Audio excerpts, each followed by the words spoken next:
Yes, how are you? Karibu sana. We are starting our late night show, and it's my hope that you are doing well. Still bado mambo ni karakacha. Leo kuna mambo imetendeka. Watu ya DCP wametokezea with a very serious press conference. They want to assassinate Gachagua kesho. So that is one of the news which we are following closely.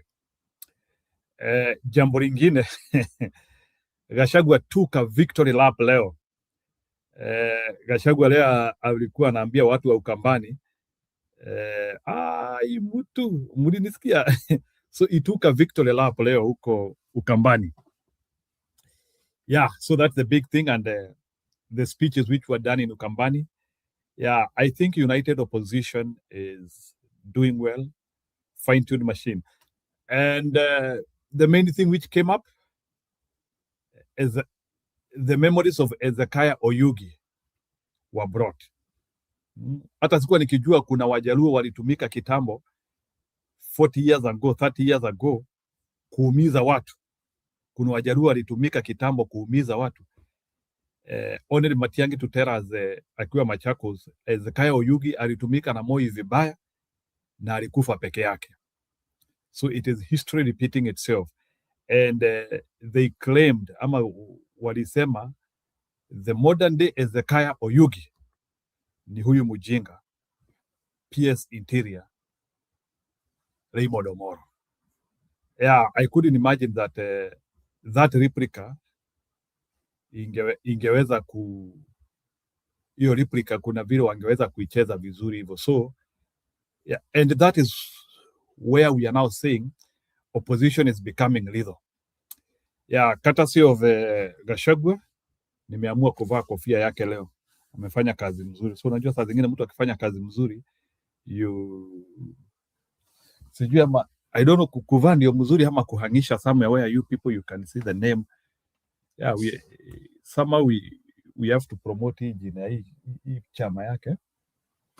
Yeah, I think hanging it is better. Hapo haionekani. I need an elevated point.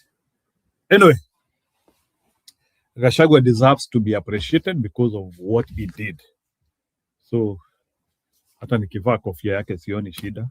Hii kofia alinipea yeye mwenyewe in Seattle. So after kuona amekuwa mtetezi wa watu, nasema acha nivae. Kwa hii dunia, people's power is not an illusion. Gachagua hii kiburi yote yako nayo ni sababu anajua kuna watu nyuma yake. Then a very sad story happened ya wazee wa Maumau ama ni wazee wa Gikuyu. Nasikia wamegongwa na tear gas leo. Wewe Ruto wewe muuaji wewe, utaacha hiyo ujinga. Inakuaje pia wazee wa heshima wanagongwa na tear gas? Some things are not logical. So sijui kama nianzie na hiyo story ya wazee wakipigwa na tear gas ama tuanzie na victory rap ya Gachagua pale akisema mliona vile huyu jamani nilimuka.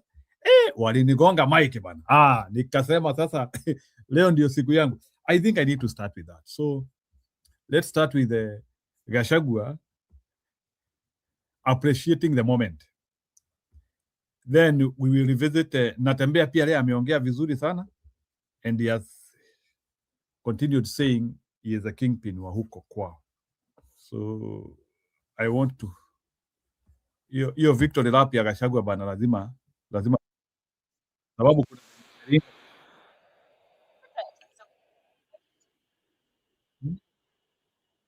ati Molko anasema ati rais aheshimiwe. Bana kama ajiheshimu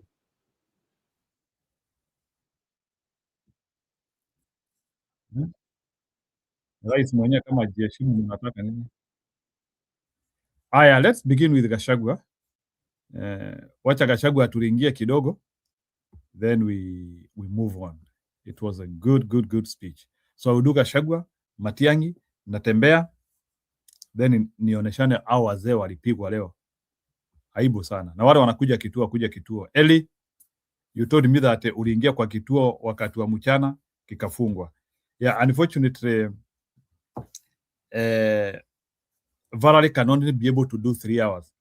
So that's our arrangement. So yeah, akifanya masaa 3 anaenda to keep the channel going, especially in Kenyan time.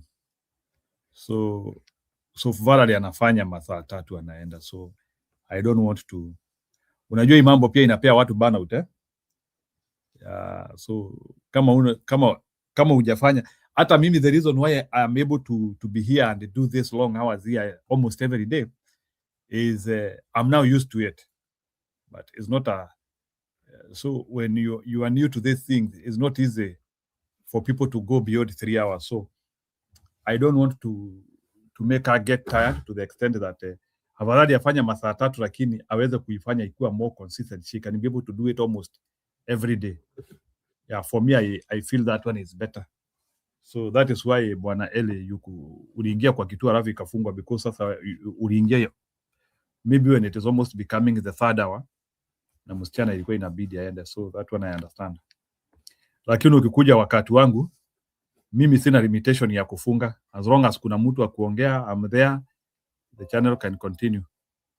Nile tu unless sasa nipate video ya kushare na nyinyi. So if kama kuna wale watu ambao mnataka kuongea sana ya, kama mnataka kuongea sana, si mnajua mimi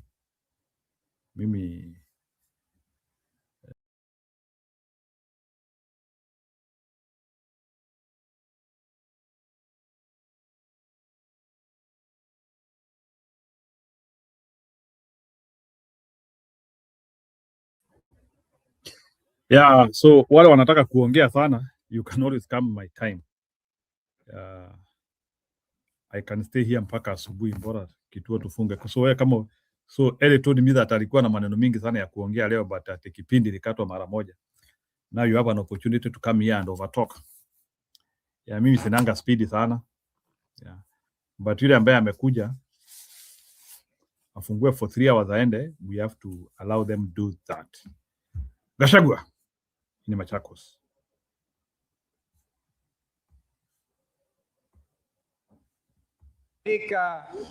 Jamaa moja, yaani yeye ni spokesperson wa jamii, aliangalia Ruto kwa macho akamsomea.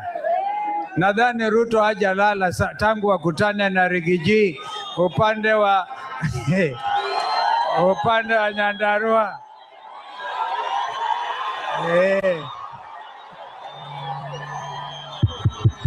Ndugu Rigathi Gachagua. Masiga oi! Masiga oi! Waido moyaseo? Moyaseo ige? Moyaine museo?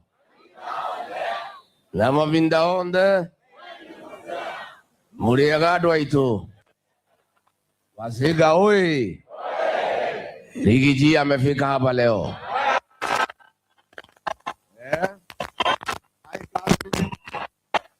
Tembeleane wasitembeleane, watafute serikali pamoja wasitafute, wafukuze Kasongo pamoja wasifukuze. Mimi nimefika hapa kwa Makuzo kujulia nyinyi hali. Makuzo, mko sawa kabisa? Hata mimi niko sawa. Naleta salamu kutoka Makuzo wenu Mlimani. Mumepokea? Sasa mnajua mimi agenda yangu ni kidogo sana. Si mnajua chama ya Rigiji inaitwaje? Kazi yake si nisikize ground nimaliza kazi. Masinga hapa mnasemaje? Ate mnasemaje Masinga? Ate Masinga mnasemaje? Harambe! Wewe Ruto, wewe Kasongo, wewe Kaongo, wewe Zakayo, wewe mwizi, wewe Kengei, We muuaji. We mtu ya Singapore. We mtu ya kutenga. Adui ya Mkamba. Kasongo aende asiende. Kasongo aende asiende. Wangapi wanasema Kasongo aende, Kasongo aende. Bas, sisi tumefika hapa Machakos. Gaza safari ya kupeleka Kasongo nyumbani imeanza hapa Ukambani. Wakamba mko tayari? Huyu jamaa aende kabisa. Mumeamua? Rigiji ako kadi, je wewe? Rigiji ako kadi, je wewe? Mumejipanga? Jenzi mpo? Jenzi mpo? Jenzi mko kadi? Nyinyi jenzi ndio dawa ya Kasongo. Akisikia jenzi anatetemeka. Si ndio? Sasa pale mlimani nimemkalia ngumu. Analia kama pa imeshikwa na mtego. Si ndio? Juzi amekuja hapo mlimani. Amekuta mwenye boma. Boom! That's a winner. I didn't think he was a baseball fan, Blake. Come on, I love homers and this. Si ndio? Kuna boma haina mzee. Si hapa Ukambani iko mzee wa boma. Mzee ya boma ni nani? Mzee ya hii boma ni nani? Si lazima apewe heshima. Sasa pale hawezi ongea na mtu bila kulipa. Sisi ni wafanyabiashara. Kasongo tulimalizana na yeye ikabaki biashara. Tukasema ukitaka kuongea na sisi uchote. Na pale Kasongo kwenda mkutano ofi 2,000. Kumuonesha meno kucheka 2,000. Sasa amekuja mazishi. Hawezi enda mazishi bila kulipa watu. Ametoa milioni 15. Amepatia wabunge, leteni watu wanishangilie na wapigie Rigiji kelele. So mimi na nyamaza tu. Nikaambiwa na watu yangu, ai Kasongo analipa watu kuja atuwakupigie kelele. Nikauliza hii watu wanakuja ni watu ya wapi? Nikaambiwa wanatoka Kinangop. Wapi ingine?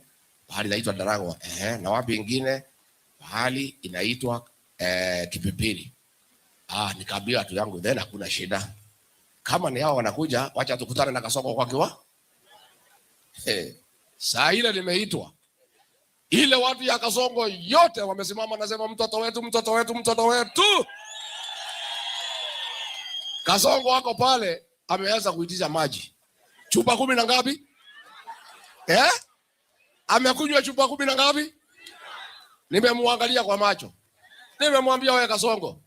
Wewe Kasongo wewe ni mtu ya uongo. Umedanganya sisi siku ya kutosha. Na tumemalizana na wewe. Akaitisha maji. Akameza. Nikamwambia wacha kukunywa maji. Wacha nikwambie mane. Sisi tutakupeleka nyumbani. Nikamwambia wewe unaenda kuita sisi wa kabila. Tukikuchagua wewe huku unaitwa Kamau ama Karanja, wewe ulikuwa unaitwa Kipchirchir. Bora unatukana jamii, usijaribu tena kutukana jamii. Anaangalia ile mtu anaitwa Kidiki, ameangalia chini. Anaangalia mwingine ameangalia chini. Wale watu yake wote wasaliti, wananchi wakasema hataongea. Sasa mimi nikaona hii Kasongo ameumia. Si alikuwa mtu yangu ya zamani. Unajua mimi pia ni Mkristo. Nikaonea hii mtu huruma. Sasa nikaambia Wakikuyu, tafadhali msipigie hii mtu kelele. Wacha aongee, alafu akimaliza akwe. Anaanza kiburi. Mimi sitaki ruhusa ya mtu yote kuongea na watu. Watu wanaanza kutoka moja moja. Kasongo hangaishwe asihangaishwe. Sasa nimesikia tumemwakia pale ati atahamia hapa Ukambani. Ati atahamia hapa. Muko na nafasi na yeye. Sasa huyu mtu si ameharibu kila kitu. SHA inafanya kazi.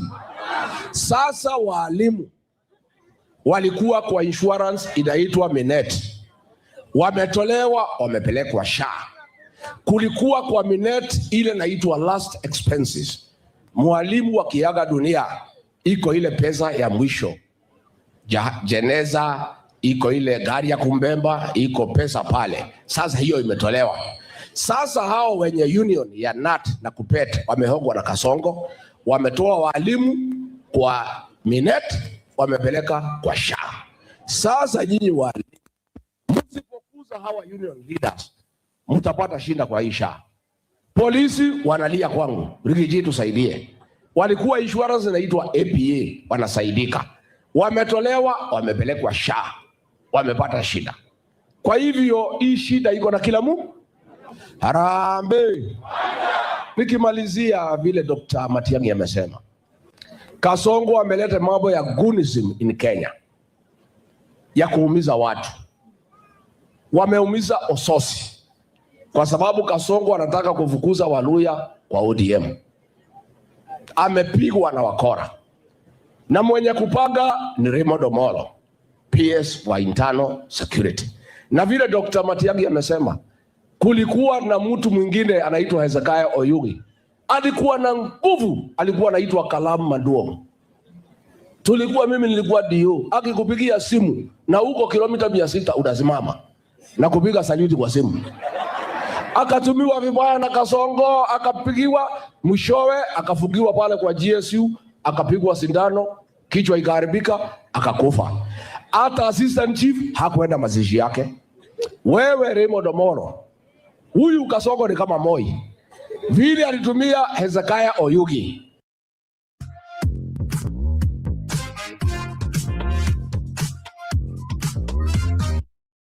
Introducing Virtual Up from Nespresso. Your coffee, your way. Akamaliza huko, alafu akamugeuka akamuua. Huyu Kasongo atageuka wewe. Na mimi niambia hii watu ya ODM wanajiita ad broad based, akina Kaluma. Nyinyi hamjui Kasongo? Muulize mimi. Huyu mtu alikuja kwetu na Biblia, akatudanganya, tukamchagua, akatugeuka. Nyinyi watu ya ODM, Kasongo amepangia nyinyi. Amepatia Raymond Omolo pesa, anaweka candidate ya UDA katika Luo Nyanza, alafu anawapatia goons. Hakuna MP alikuwa wa Raila hako na msimamo atachaguliwa. Ruto atafukuza nyinyi yote, aweke sycophants ya UDA na atatumia huyu Raymond Omolo. Sasa nyinyi mnashinda mkipiga, sisi tuko broad based. Mambo yenu mnapangiwa, mtakuwa na ile shida mjaona. Hii maneno ya goons hatuwezi kubali. Leo asubuhi iko shamba 58 acres pale Githunguri, ilipeanwa na hayati Mzee Jomo Kenyatta na marehemu Bio wa Koinange, ya kwamba itakuwa cultural shrine ya jamii ya Wakikuyu, pahali ya watu ya Maumau kwenda kuwa na makumbusho. Kasongo amechukua hiyo shamba wakiwa na mama naitwa wa Muchomba, ati wajenge affordable housing. Leo wazee walikuwa wameenda hapo maombi ya taifa, wazee ya heshima ya jamii ya Wakikuyu, wazee ambaye sisi tunawaenzi, tunawaheshimu, wakiongea hatuongei. Kasongo ametuma wahuni, wakapatia kofia ya DCP, kwendeni mpige wazee. Wamepigwa wazee na wahuni. Baadaye polisi wamekuja na tear gas, wamepiga wazee ya jamii ya Wakikuyu. Hiyo wazee wamenipigia simu, wamesema hii Kasongo, we are going to curse him because you cannot tear gas elders of a respected community. Kesho tunaenda pale Kikuyu. Kasongo amepatia Kimani Ichung'wah 30 million kwenda tafuta wahuni wapige viongozi. Wameshikana na polisi. Polisi wamefanya mkutano hapa jana, na Kasongo wameweka ma-OCS, ma-OCPD wote watu ya jamii yao. Wakienda mkutano wanaendesha na kilugha yao. Wanashikana na Kimani Ichung'wah kupanga wahuni wakuje wachome mali ya watu, wafuje maduka, alafu polisi wajifanye ati wanakuja kutatua shida kati ya wahuni na sisi. Mimi nimwambie Kasongo, hii maneno umeanza ya uhuni, it will come to consume you. You will lose control. Hii wakora unalete Kenya. Jana amekuwa Nairobi, amekuja na wahuni city center, wanapora watu, na president ya Kenya hapo hapo. Sasa hii mtu amechanganyikiwa, amepotea njia. Juzi kuliko aeleza mambo ya Kenya, anatangaza hata vifo ya ng'ombe. Sikulisikia? Ati ng'ombe imekufa ati kwa sababu ya kupe. Ni ujinga, si ujinga? Sasa rais wa Kenya, tuko na madeni, SHA haifanyi kazi, watoto hawasomi, barabara hakuna, stima hakuna. Ati president akisimama ati anatangaza ati ng'ombe ya kiongozi fulani ati ilikufa ati kwa sababu ya kupe. Sasa hapo ndio tumefika. Nikimalizia Wakamba, huyu Kalonzo mnampangia mema kabisa. Huyu kiongozi hawezi faulu bila watu askari ya kumulinda, askari waaminifu, wabunge, gavana. Sasa hapa Masinga, mbunge wenu anaitwa nani?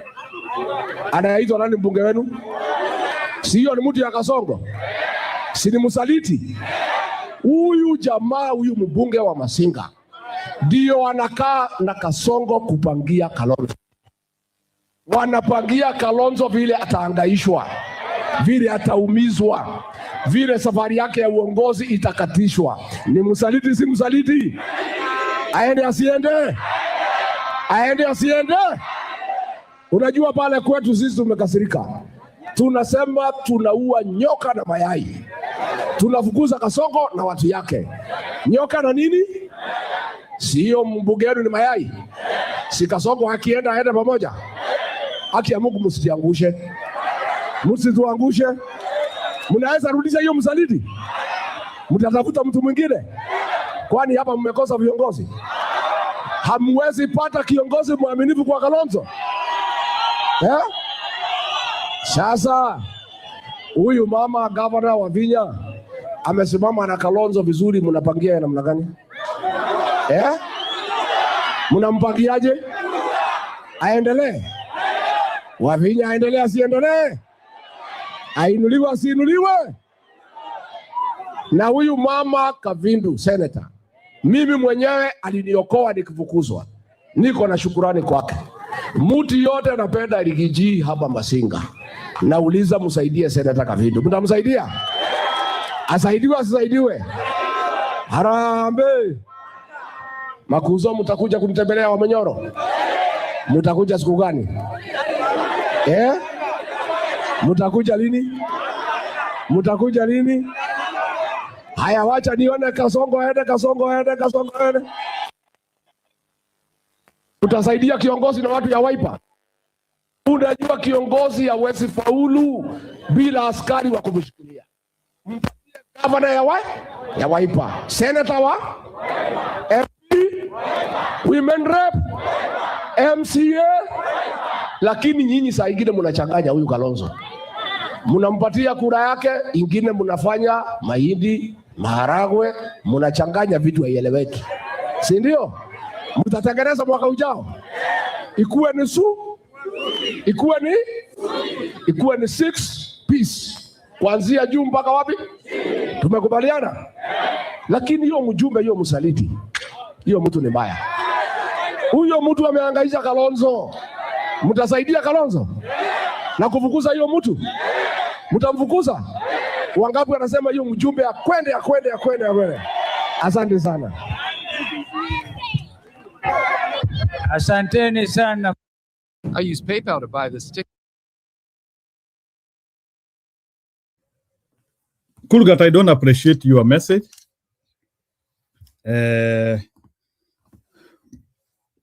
I know unasema ati I'm pitching Gachagua. Let me tell you, in this life, Gachagua has more positivity than negative. So even in your negativity about him, I will not take it. Gachagua ako sawa. That's why you people, you are talking about him. Wacha afanye hiyo kazi anafanya. So I don't think we need to criticize Gachagua. Let's focus with the serious things like vile wazee wanachapo. So kukuja kuniambia. In any case, in this life, you lazima ufocus na mtu. So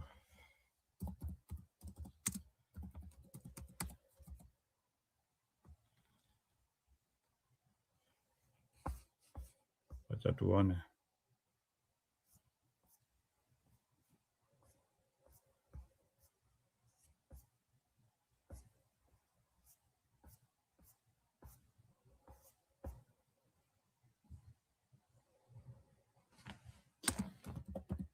Na kuna mtu anakuja show. Unataka tufunge?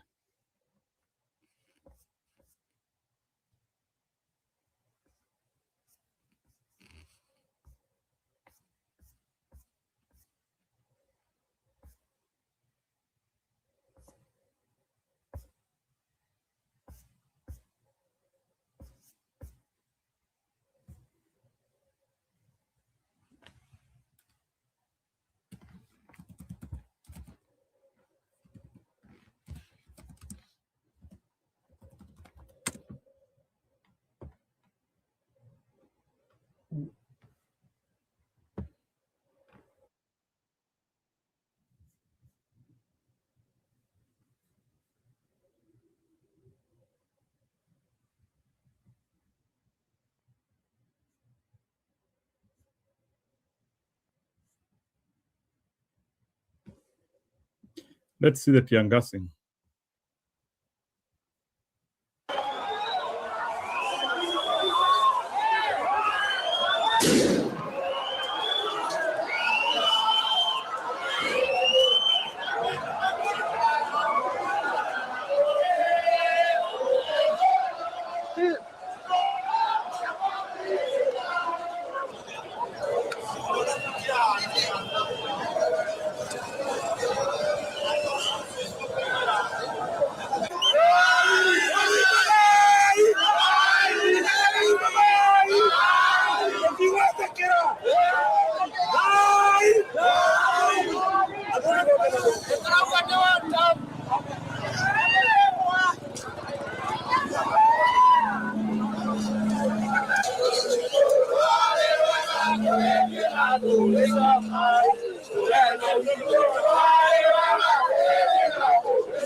Taxes was so taxing.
Ngai witũ aramũrathima na indo ciothe iria ũmwĩtagia.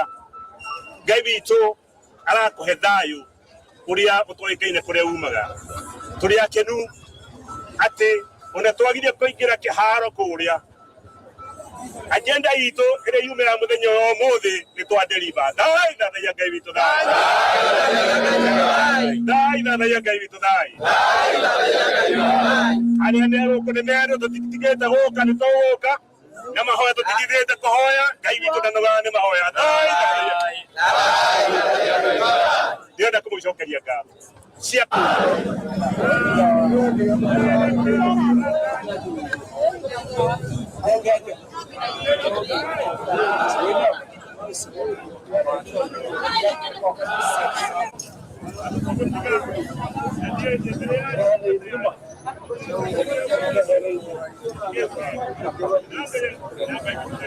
Tukana gutuchiriria githaka tugitikane kuone mundu kana andu ugaitha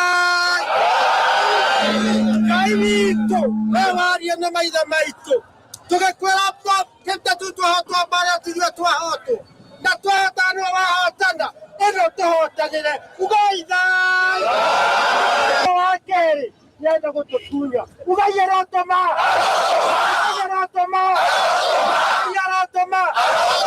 ndwabũria arotoma konia tũrathira koni ciothe irathira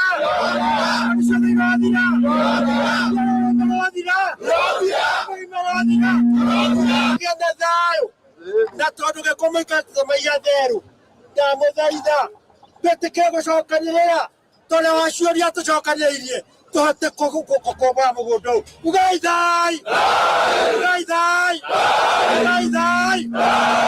kwene nyaga nĩ ndakũne maturanguru harĩa arĩ nĩ ndakũne athamaki othe andũ harĩa marĩ nĩ ndakũne atonyi agongoni andũ othe meimaga ikaro-inĩ gĩkĩ na ũndũ wa rwendo rwaku mũthenya ndũkane gũtuĩka wa tũhũ tũkĩrikana tia ngathi tĩo tũtirĩ twanyua rĩngĩ twahe athuri akũrũ tũkĩrũĩra gĩhoto gitũ kĩramacokerera matũhũra nayo tũgetia thayũ na tũgetia kĩrĩa kĩmerwo atĩrĩrĩ athuri a kĩama nĩ a thayũ na nĩ a rwendo na nĩ tũkũmohera angĩkorwo nĩ megũtigana na mũgũnda ũyũ no mathi na mbere tũgũthiĩ kũmageka ona twĩtĩra gwitũ na gaitũ no tũkũmageka toro nĩ wahuhwo. And plan your trip in Sweet Home, Alabama. This is the moment when everything changes. And for 20 years, we've been creating moments just like these.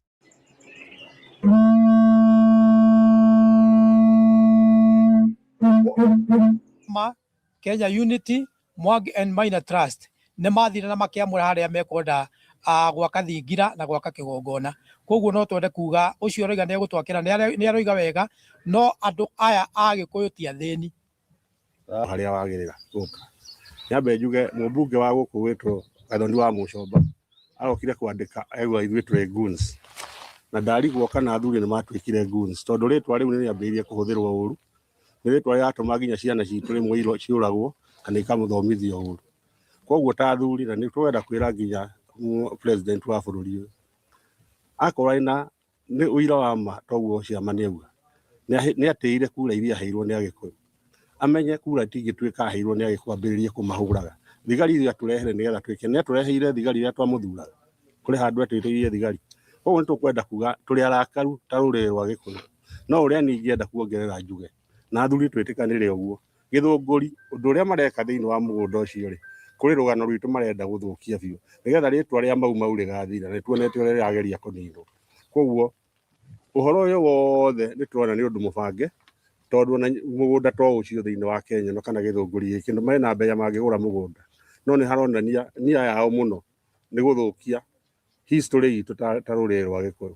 Nyũmba icio irakwo hau na nĩ twaheana history ya kũrĩa tumĩte arũgamie nyũmba icio ciretwo atĩa affordable Mwaiga nĩ affordable house cieherio hau nyũmba icio cieherio hau na mwaka ũcio ndũgakorwo ndũgathiĩ na mbere rĩngĩ na rũrĩrĩ rwa Gĩkũyũ nĩ rũciraga nyũmba icio ciakwo ikamomoka ciothe nĩ ikagũa na tũtikwenda andũ arĩa magakorwo kũu magahutio nĩ thahu ũcio kana andũ arĩa maraka kũu mahutio nĩ thahu ũcio. Tũkire mahoya tondũ matiũĩ kĩrĩa marahutia, mokĩte makambũra mbĩrĩra citũ iria irarĩ kũu. Kũu nĩkuo andũ arĩa moragagĩrwo nĩ mau marehagwo, andũ arĩa moragagwo nĩ thirikari ya mũthũngũ ngati nĩ nyakerũ. Kũu nĩkuo macoka kũragĩrwo. Arora rĩngĩ, arohũna nyongo mũgwanja, arohuhũka, aronyegenya ihĩndĩ rĩa mũkuruguthũ.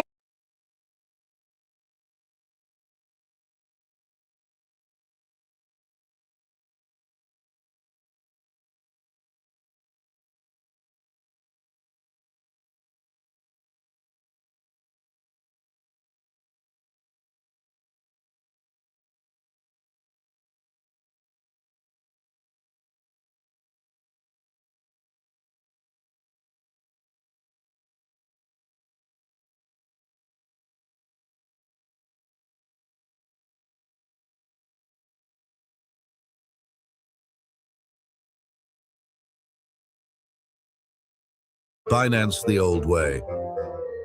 Finance the ramp way.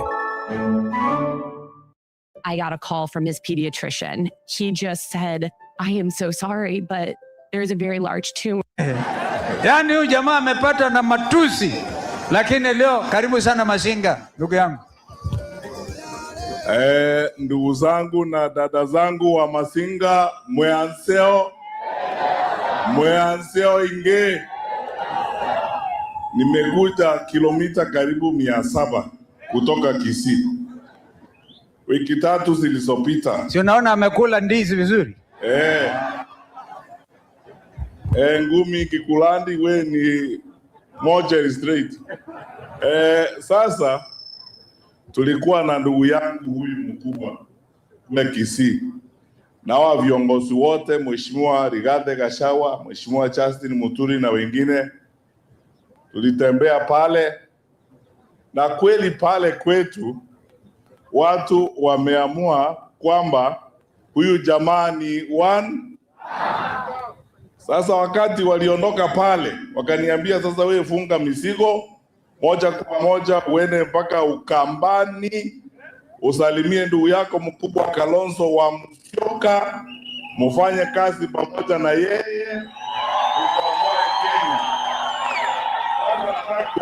Kwanza watu wa Masinga, unataka nifanye kazi na Kalonzo?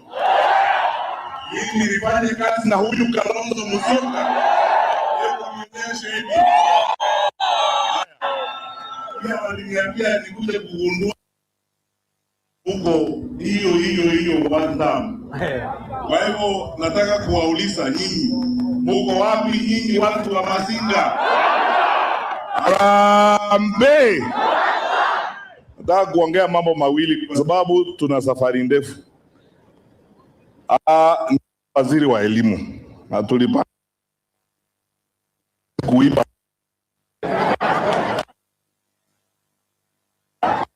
sisi tukiamua tunataka kupanga mambo vile tunataka kupanga mambo, kuibia kura.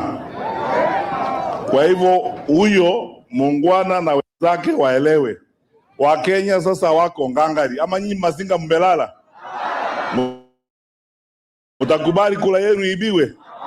Hakuna. Wakati umefika wa kupanga mipango yake ya kuondoka na aondoke polepole. Jambo la pili, mimi niongee tu as a patriotic citizen wa nchi yetu. Ninashangaa sana na nataka kuambia wenzangu wale wako kwa serikali, nchi yetu inaelekea babaya. Our country is sliding to chaos. Ukiona kiongozi ambaye amechaguliwa na wananchi kama Senator Ososi akipigwa hadharani na wakora mchana kwa town, wewe mwananchi wa kawaida uko na usalama? The first duty ya serikali yoyote ni kutoa usalama kwa wananchi wake. Viongozi na wananchi sawa sawa. Tunaelekea mahali mbaya, na wiki ijayo sisi wote viongozi wa upinzani tumeamua tutakuwa na mkutano wa kipekee kuzungumzia haya maneno, kwa sababu imefika wakati lazima tuchukue majukumu yetu kama viongozi, tueleze ulimwengu kwamba serikali hii yetu inataka kuleta uhasama katika nchi yetu ya Kenya. Wanataka tuwe kama Haiti na wale wengine kwa sababu wameshindwa na kazi.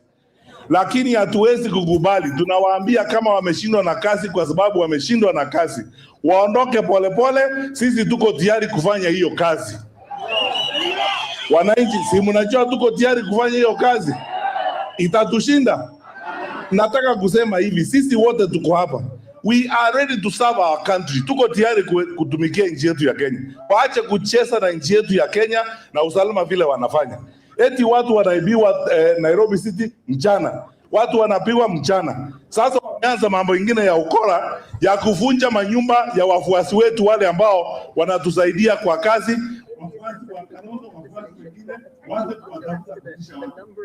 Tuwezi kukubali maneno kama haya. Na yule ndugu yangu pia, kulikuwa na PS moja wa interior jamani, alikuwa anaitwa Hezekiah Oyugi, mfupi kama yeye. Siku hizi hayuko hapa. Barabara ni hiyo, watu wazicheze. Usifikiri eti kwa sababu uko na madaraka kazi yako ni kutafuta wauni, kupiga watu wale ambao hamkubaliani nao. Kenya is a modern country. Tuweke usalama wa nchi yetu, tuwe serikali kwa sababu tuna sheria, na wao pia waheshimu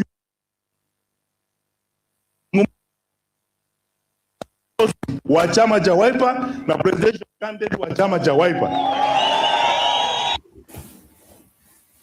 Kama kiongozi anaishi.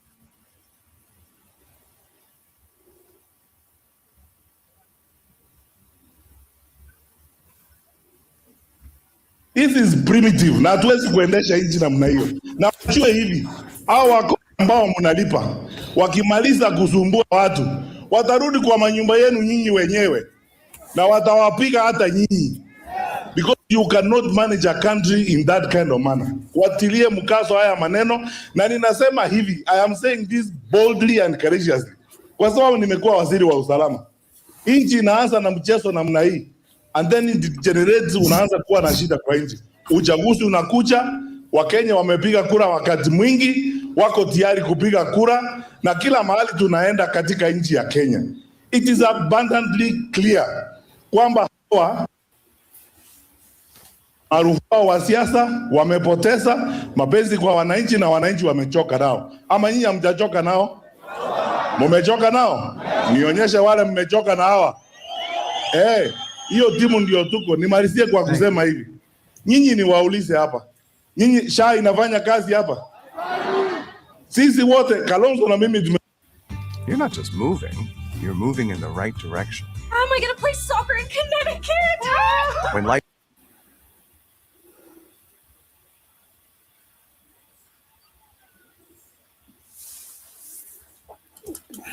Yeah, yes, Roba, karibu. You can react to Machakos. You can react to Tiangasing of Kikuyu elders. You can react to Gachagua victory lap. Ile alikuwa anaambiwa watu wa Ukambani venye alisomea Kasongo. Thank you. I hope unaweza nisikiza vizuri. So, it's my second time here. We were among like the 3 people who came in the morning because I've been out for the day of this week from work. So I was able to attend the meeting in the morning. Yeah, Asante. So one thing, or 2 things here. First of all, nice to see Matiang. He has appeared again. Kalonzo has appeared again. When everything was, remember when where the attention was, they disappeared from there. Matiang had an opportunity to make himself the front runner at Gachagua when they went to Nyandarua.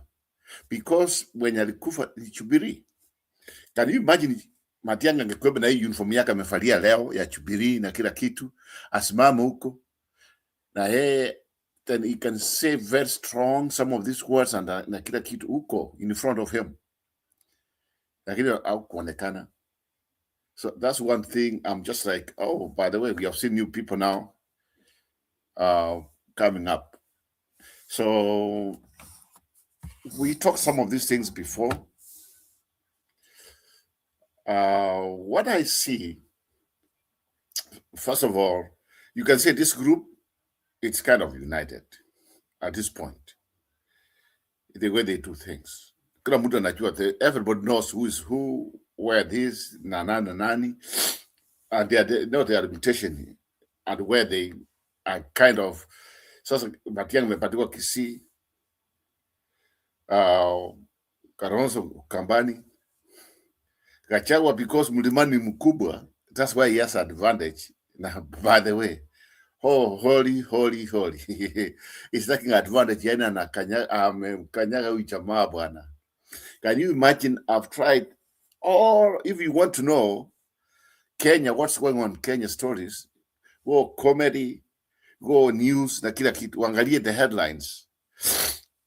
Paka leo, from all these things of it happened, I think it was Wednesday, Thursday, whatever, I can't remember when it was yesterday. Paka sahi is Gachagua headlines everywhere. So my question is, Gachagua is the one who's lifting right now. Yeah, and you're kila kitu. So where are the rest? Wengine wako wapi? So just hold on.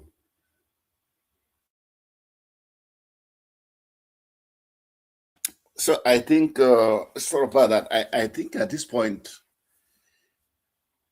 Gachagua is the front runner. If we are saying who's the front runner, because if let's put it this way, Njiro. Sasa kama Kasongo yeye anapigana mtu ambaye is not going to be the candidate, that's an advantage. Candidate amefichwa. So hii Kasongo yeye anapigana kama Gachagua is not going to be the candidate, but Gachagua is the one who's doing the heavy lifting right now. He's hammering them kama mtoto. Yaani kama those days when unajua mwalimu alikuja anapiga kiboko.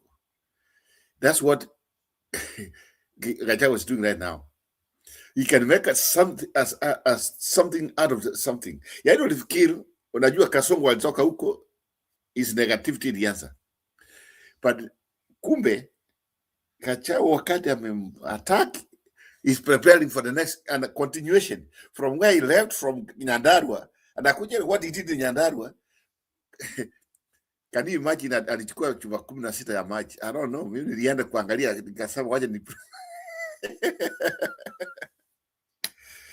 I sincerely speaking, Gachagua knows how to hit. He knows how to hit. He knows how to connect. Now, unajua waje nikwambie. Sahi, people are showing up because they want to hear him. Let's be sincere on this. People want to hear him. I tell you, even when I see even the people around me, whenever I'm listening some of these things, whenever who they want to hear, some people, oh, can I hear that guy? Yeah, they want to hear what did he say, Leo? So that's how he has become. Right now, he's just like he's cutting William Ruto into pieces. That's what he's done. And at this point, anybody who will come here and tell us Gachagua can go and work with William Ruto, just don't believe them. They're just all lies.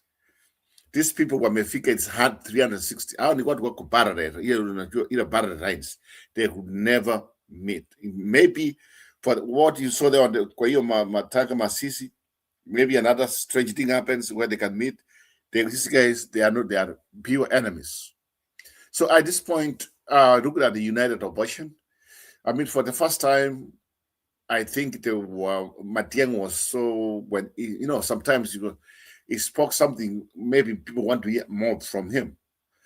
Was anasema wameshindwa kasi, it's for them to go. Those are strong words. He needs to put more. So what I'm seeing right now is opposition without Gachagua. Yeye ndiye ako na hewa ya breathing. Yeye ndiye anapata kila kitu ni yeye sahihi.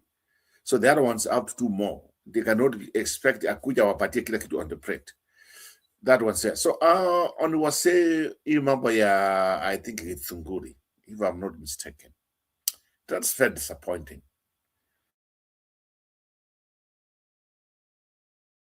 Very disappointing. When you go there, so what I don't know, and this thing we also discussed the first time, it's just like, were courts involved before this? I don't know. In fact, I don't know. But how are you going to build houses for people who are rejecting them? The locals are saying we don't want the houses. First of all, you can't do it. So why are you just imposing yourself? Come on, our attack, they don't want to. Yeah? Where we reached a place where you can impose things on people. Yeah? Maybe a few might want, and that's why I said in here sometimes in our constitution, we should give powers to counties also sometimes to have their own power to do some things. Like kama sahii wapige residents wenyewe wasema wanaanza kubali hiyo mambo ya manyumba. We can't just have like William Ruto anakuja na wao wamchomba. I think the other guy, the governor, is out of it kwa sababu alikataa, and now they want to wachenge hiyo vitu kwa nguvu. You cannot impose. Then from there wase wamekuja hapo, niona hiyo nini hiyo kaprash hiyo walifunja hiyo vitu yao bwana. Sijui kama Ruto atafika 2027 vile wase walifunja hiyo vitu yao bwana. You never know, some of these things might work. That was kind of scary. Yeah, it is very, very scary. So in terms of where we are in our politics right now, I think at this point, abortion looks strong and strong.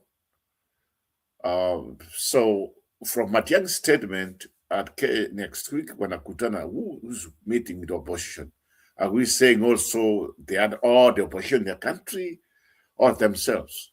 So that's something I don't know when they say next week. Okay, you are meeting to discuss about what? No. You can't be reactive. All of them, they have to be very active, to be ahead of the game.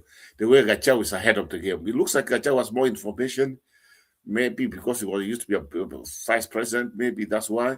But he has more information than all of them. But also, he connects. Sometimes it's delivery. How you deliver your speech is very, very important. So some of these things, people ambao wana advise Kalonzo and Matiang'i, by now, they could have people ambao wana advise the way they present them in public or the way they do their speeches. By now, they should be doing better from what they're doing right now. Maybe they are doing better than some people might guess, but me, I want more. I want more on this one here. But at this point, Kasongo is gone. Me, I don't see him. He's gone. He's gone. To be sincere with you, he's gone. There's nothing here. There's nothing new we can talk about him. Yeah. Kama hivi niliangalia au hiyo mambo ya Nairobi wakati yesterday when he went to Nairobi County, how they faked people. Watu wanaenda huko naangalia mtu anaweka nguo, anaenda huko akitoka hapa anaenda kujificha kutoa hiyo nguo wanataka kuweka. I mean, what a country where a president is paying people to come wakuje mkutano wake. And he knows very well that's what he did. I mean, it's just like, how does it feel? That it feels itself. Hiyo kitu ambayo wanafanya wao wenyewe, to go and pay people to come and listen to them, ndio wanakuambia even the things ambao wanafanya right now, vitu wanafanya is fake. Is somebody anatanganya. I mean, if you want to be sincere, if I was Kasongo, why should I fix people say wanamtumia tu? They are just using him. Yeah, they are using a lot of money to do all these things here, to move people from one place to another one. Kwa sababu ndio anaonekana kama jana hiyo walikuja. We know that. We saw how everything's there on tapes. How they were mobilizing people from wapi na wapi na nini, ndio wakaleta hao watu. Ndio sasa wakaanza kusema two term na yeye akasikia. And you know very well you brought these people to come and cheer you. How do you feel?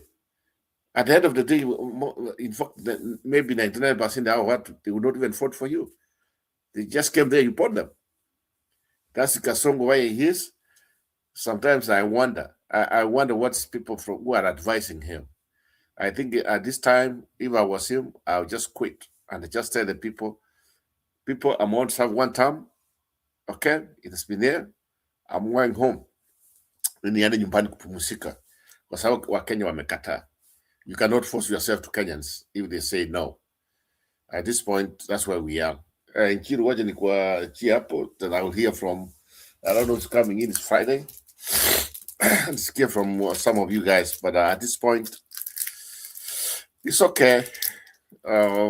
This is a time for 2027. See, I can't wait for 2027 now. But what I'm interested to find out in Chile is this opposition. How is it going to end? What I mean is going to be the running mate. Then the aftermath, when they announce it, how are they going to do it? Because now people know them. At this point, I think they have the opportunity to fund something very big, to do something very big. When they announce all of this, the whole country will be watching. Maybe they go a conference for 1 week. Then they sit down first day, second day, that day. Then from there, we're going to a news conference, talk about, then they will fill their candidates. It will be a huge for the opposition. And that one, I mean, including Sifuna and the company, if they will join them. So those are some of the things people need to advise them. They have to prepare for that. They have to shake an earthquake here ambayo tuliambiwa na huyu sasa the secretary of TCP. At that time kuna earthquake. Kumbe earthquake ilikuwa Musalia Mudavadi earthquake. Yeah, so let me niachie hapo, then I can hear from other people. What about we don't have right now?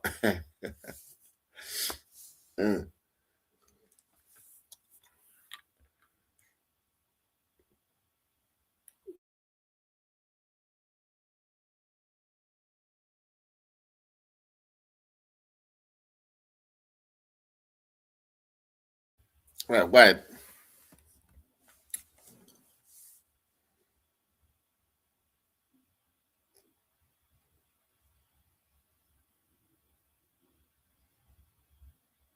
Ever since my dermatologist recommended use drink Radiant Tone, I'm kind of obsessed with the results. I just keep getting better. Whether you're a professional technician or simply take pride in maintaining your own cars. Ni spokesperson wa jamii aliangalia Ruto kwa macho akamsomea. Nadhani Ruto hajalala tangu wakutane na Rigiji upande wa upande wa Nyandarua.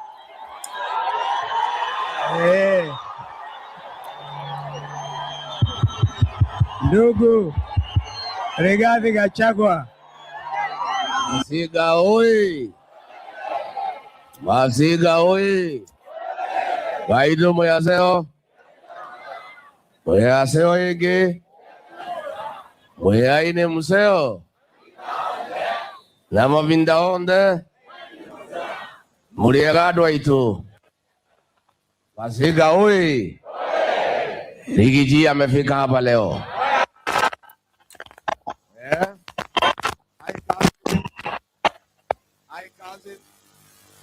Hi, Makuzo. Hi, cousin. Hi, cousin. Makazini wapendane wasipendane. Watembeleane wasitembeleane. Watafute serikali pamoja wasitafute. Wafukuze Kasongo pamoja wasifukuze. Mimi nimefika hapa kwa Makuzo kujulia nyinyi hali. Makuzo mko sawa? Kabisa. Hata mimi niko sawa.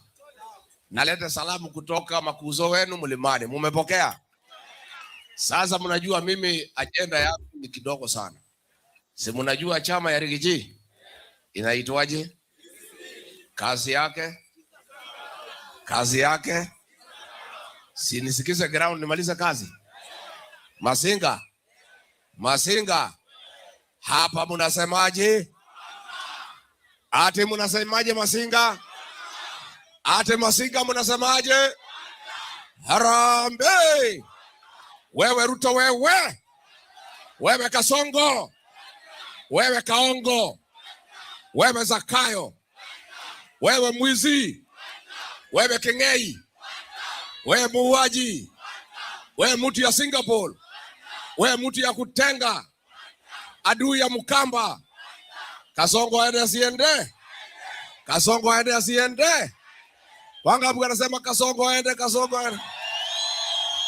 Bas, sisi tumefika hapa Machakos. Gaza safari ya kupeleka Kasongo nyumbani imeanza hapa Ukambani. Wakamba mko tayari? Huyu jamaa aende? Kabisa. Mumeamua? Rigiji ako kadi, je wewe? Rigiji ako kadi, je wewe? Mumejipanga? Jenzi mpo? Jenzi mpo? Jenzi mko kadi? Nyinyi jenzi ndio dawa ya Kasongo. Akisikia jenzi anatetemeka. Si ndio? Sasa pale mlimani nimemkalia ngumu. Analia kama panya imeshikwa na mtego. Si ndio? Juzi amekuja hapo mlimani. Amekuta mwenye boma. Si ndio? Kuna boma haina mzee. Si hapa Ukambani iko mzee wa boma. Mzee ya boma ni nani? Mzee ya hii boma ni nani? Si lazima apewe heshima. Sasa pale hawezi ongea na mtu bila kulipa. Sisi ni wafanyabiashara. Kasongo tulimalizana na yeye ikabaki biashara. Tukasema ukitaka kuongea na sisi upote. Na pale tumeharibika. Hatuchukua pesa kidogo. Kasongo kwenda mkutano yake ni 1,000. Kupiga makofi 2,000. Kumuonesha meno kucheka 2,000. Sasa amekuja mazishi. Hawezi enda mazishi bila kulipa watu. Ametoa milioni 15. Amepatia wabunge, leteni watu walishangilie na wapigie Rigiji kelele. So mimi nanyamaza tu. Nikaambiwa na watu yangu, ai Kasongo analipa watu kuja ati wakupigie kelele. Nikauliza hii watu wanakuja ni watu ya wapi? Nikaambiwa wanatoka Kinango. Wapi ingine? Bahali inaitwa Daragwa. Na wapi ingine? Bahali inaitwa Kipipiri. Nikaambiwa watu yangu then hakuna shida. Kama ni hao wanakuja, wacha tukutane na Kasongo kwa kiwa. Saa ile limeitwa. Ile watu ya Kasongo yote wamesimama nasema mtoto wetu, mtoto wetu, mtoto wetu. Kasongo wako pale ameanza kuitisha maji. Chupa 10 na ngapi? Amekunywa chupa 10 na ngapi? Nimemwangalia kwa macho. Nimemwambia wewe Kasongo. Wewe Kasongo wewe. Wewe ni mtu ya uongo. Umedanganya sisi siku ya kutosha. Na tumemalizana na wewe. Akaitisha maji. Akameza. Nikamwambia wacha kukunywa maji. Wacha nikwambie mane. Sisi tutakupeleka nyumbani. Nikamwambia wewe unaenda kuita sisi wa kabila. Tukikuchagua wewe huku wanaitwa Kamau ama Karanja, wewe ulikuwa unaitwa Kipchirchir. Bora unatukana jamii, usijaribu tena kutukana jamii. Anaangalia ile mtu anaitwa Kidiki, ameangalia chini. Anaangalia mwingine ameangalia chini. Wale watu yake wote wasaliti, wananchi wakasema hataongea. Sasa mimi nikaona hii Kasongo ameumia. Si alikuwa mtu yangu ya zamani. Unajua mimi pia ni Mkristo. Nikaonea hii mtu huruma. Sasa nikaambia Wakikuyu, tafadhali msipigie hii mtu kelele. Wacha aongee, alafu akimaliza akwe. Sasa hii mtu akifika pale na nimemuombea ruhusa, anaanza kiburi. Mimi sitaki ruhusa ya mtu yote kuongea na watu. Watu wanaanza kutoka moja moja. Kasongo angaishwe asiangaishwe. Sasa nimesikia tumemwakia pale ati atahamia hapa Ukambani. Snap your W-2 and file your taxes 100% free. Plus get your biggest refund. Roughly 30. Ati atahamia hapa. Muko na nafasi na yeye. Sasa huyu mtu si ameharibu kila kitu. SHA inafanya kazi. Sasa walimu walikuwa kwa insurance inaitwa Minet. Wametolewa, wamepelekwa SHA. Kulikuwa kwa Minet ile inaitwa last expenses. Mwalimu wakiaga dunia, iko ile pesa ya mwisho. Jeneza, iko ile gari ya kumbemba, iko pesa pale. Sasa hiyo imetolewa. Sasa hao wenye union ya NAT na KUPPET wamehongwa na Kasongo, wametoa walimu kwa Minet, wamepeleka kwa SHA. Sasa nyinyi walimu, Musifokuza hawa union leaders, mutapata shinda kwa isha. Polisi wanalia kwangu, Rigiji tusaidie. Walikuwa insurance inaitwa APA, wanasaidika. Wametolewa, wamepelekwa SHA, wamepata shida. Kwa hivyo hii shida iko na kila mtu. Harambe. Nikimalizia vile Dr. Matiang'i amesema, Kasongo ameleta mambo ya goonism in Kenya, ya kuumiza watu. Wameumiza Ososi kwa sababu Kasongo anataka kufukuza Waluya kwa ODM. Amepigwa na wakora, na mwenye kupanga ni Raymond Omolo, PS wa internal security. Na vile Dr. Matiang'i amesema, kulikuwa na mtu mwingine anaitwa Hezekiah Oyugi, alikuwa na nguvu, alikuwa anaitwa Kalamu Maduong. Mimi nilikuwa DO, akikupigia simu na huko kilomita 600 unasimama na kupiga saluti kwa simu. Akatumiwa vibaya na Kasongo, akapigiwa, mwishowe akafugiwa pale kwa GSU, akapigwa sindano, kichwa ikaharibika, akakufa. Hata assistant chief hakuenda mazishi yake.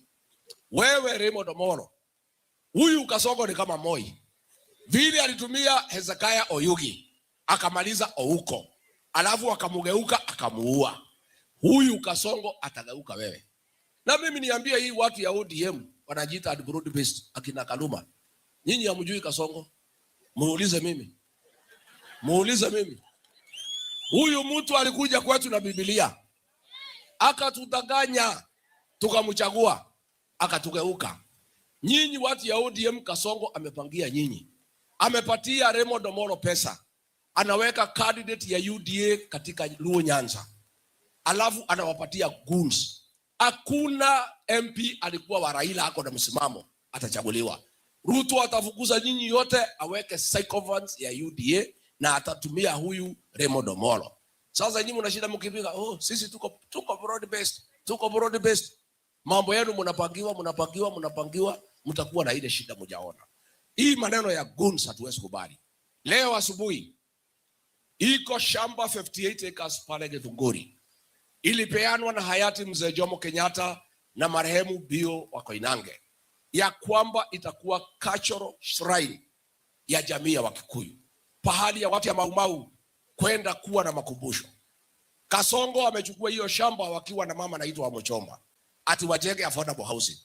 Leo wazee walikuwa wameenda hapo maombi ya taifa, wazee ya heshima ya jamii ya Wakikuyu, wazee ambaye sisi tunawaenzi, tunawaheshimu, wakiongea hatuongei.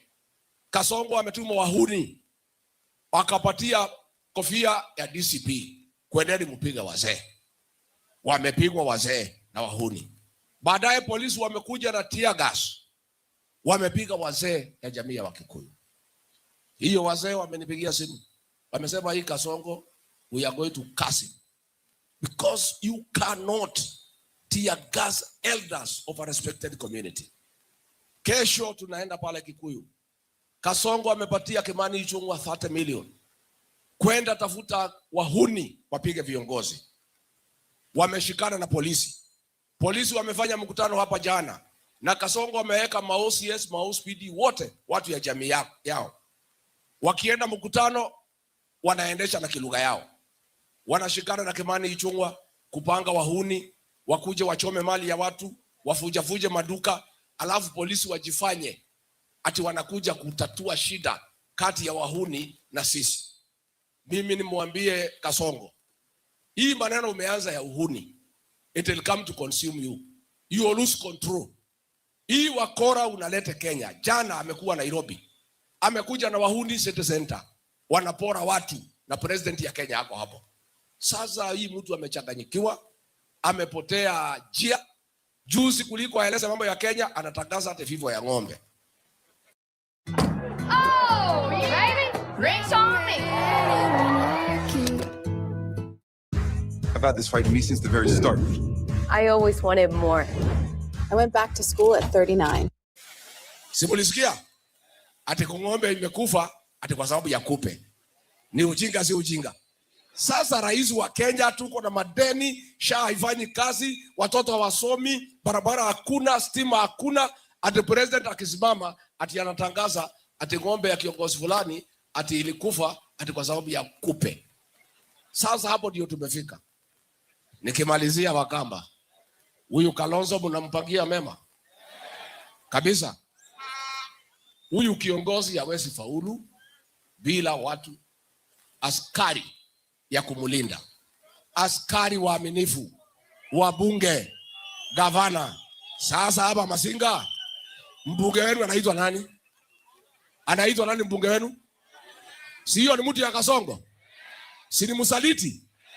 Huyu jamaa, huyu mbunge wa Masinga ndio anakaa na Kasongo kupangia Kalonzo. Wanapangia Kalonzo vile ataangaishwa, vile ataumizwa, vile safari yake ya uongozi itakatishwa. Ni msaliti si msaliti? Aende asiende? Aende asiende? Unajua pale kwetu sisi tumekasirika. Tunasema tunaua nyoka na mayai. Tunafukuza Kasongo na watu yake. Nyoka na nini? Sio mbunge wenu ni mayai. Si Kasongo akienda aende pamoja. Haki ya Mungu msituangushe. Msituangushe. Mnaweza rudisha hiyo msaliti? Mtatafuta mtu mwingine? Kwani hapa mmekosa viongozi? Hamwezi pata kiongozi mwaminifu kwa Kalonzo? Sasa huyu mama governor wa Vinya amesimama na Kalonzo vizuri, mnapangia namna gani? Mnampangiaje? Aendelee? Wa Vinya aendelee asiendelee? Ainuliwe asiinuliwe? Na huyu mama Kavindu senator, mimi mwenyewe aliniokoa nikifukuzwa. Niko na shukurani kwake. Mtu yote anapenda Rigiji hapa Masinga. Nauliza msaidie senator Kavindu. Mtamsaidia? Asaidiwe asisaidiwe? Harambe. Makuzo mtakuja kunitembelea Wamanyoro? Mtakuja siku gani? Mtakuja lini? Mtakuja lini? Haya, wacha nione Kasongo aende, Kasongo aende, Kasongo aende. Mtasaidia kiongozi na watu ya Wiper? Unajua kiongozi hawezi faulu bila askari wa kumshikilia. Mpatie governor ya Wiper, senator wa MP, women rep, MCA. Lakini nyinyi saa ingine mnachanganya huyu Kalonzo. Mnampatia kura yake, ingine mnafanya mahindi, maharagwe, mnachanganya vitu haieleweki. Si ndio? Mtatengeneza mwaka ujao ikuwe ni ikuwe ni 6 piece kuanzia juu mpaka wapi? Tumekubaliana? Lakini hiyo mjumbe hiyo msa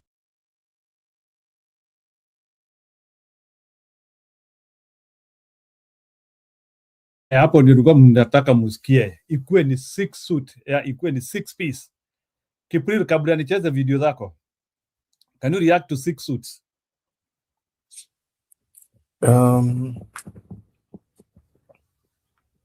I'll just react to one thing.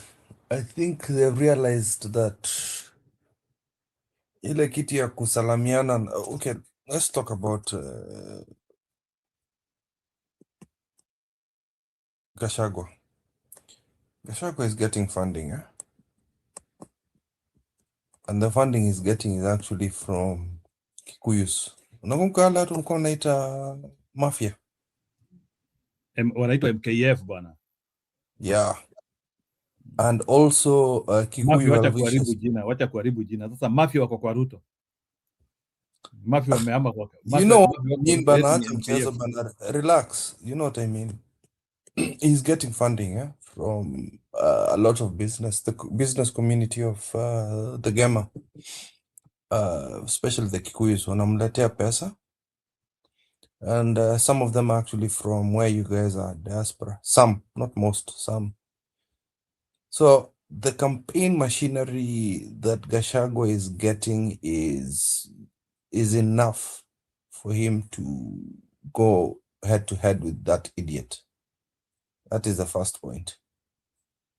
Number 2, Matiang'i is in Jubilee. Matiang'i is a administrator. He doesn't have the charisma of this guy. The day, I think it was last week, the day Kasongo alikuwa na sweat is when those two shook hands and they decided to work together. Nasikia ndugu yangu anasikia ground. That was what Uhuru said. Then the other girls like kind of did a semi apology, meaning right now there's an agreement. It's not a coincidence that you saw those three up there. It means that the spokesperson, the person who's the mouthpiece for the opposition, is going to be Gachagua. Ile kazi Raila alikuwa akifanya. Gachagua is young. Gachagua is not the same age as Raila Amolo Odinga before he passed away. Gachagua can kitu for the next 12 months anaweza enda place to place. Anaweza enda everywhere. Like Ruto will not be able to catch up. Let me just give you a fact. He will not. As much as what the perception Ruto is going to try and create from all that, it's not going to be possible to compete with the machinery that you have from Uhuru and the machinery you've got from Gachagua and his well-wishers. You can see right now, what Roba you wanted is happening. You can see that the Kikuyu Nation, the Meru, the Embu are hitting him hard. Wanamgonga. So they saw that, what is his name? Kalonzo is under siege within Wiper. They talked about this. Usione kama that is by accident. Kalonzo is under siege in his own territory. I know it's not a good thing to talk about territory, but we're in Kenya right now and we need to talk about these things. Regional politics. I know we don't like talking about that. We've talked about that in the channel, but this is the fact of Kenya. We have to talk about regional politics. So Kasonga aliona hapo haezi faulu huko Central sana, so anataka kuencroach into the Kamba Nation. Ndio aseme amechukua MP kadhaa hapo, wanyang'anye Kalonzo. But you can see right now, hiyo moto imezimwa na nani? Imezimwa na Kalonzo na Rigathi Gachagua.